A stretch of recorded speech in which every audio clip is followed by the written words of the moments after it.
Assalamualaikum mga katoto, magluluto ang inyong katoto ngayon at ito po nga, tulingan po tayo ngayon. So, pinaksi ko yung tulingan natin and then mamaya after that is lalagyan natin ng gata. So, ito na po yung ating gata na ginawa and then meron po tayong mga gulay dito. So, meron tayong kalabasa, meron tayong string beans, meron tayong pechay at meron din tayong eggplant or talong. So, at lalagyan rin po natin ng chili.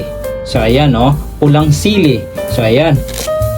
Samahan niyo ako, titingnan natin kung ano magiging resulta mamaya ng ating lulutuin. So, ayan. Sarap ng mga gulay. Ayan. So, balikan muna natin yung pinaksyon natin na tulingan. So, ayan, papakuluin po natin ng mabuti para maluto yung ating tulingan. At saka, ito, syempre, paksiyo. So, ibig sabihin, niluluto natin sa suka, vinegar. So, ayan. So, may mga sili na. So, ayan.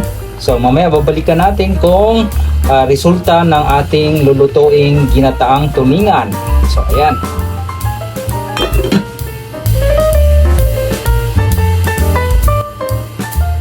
Ito na mga katoto yung ating finished product nung paksiw muna na tulingan pero ginawa nating ginataang tulingan. So ayan, ayan na yung mga sahog niya. Meron tayong kalabasa, eggplant and yan, may pechay pa rin. So ayan na.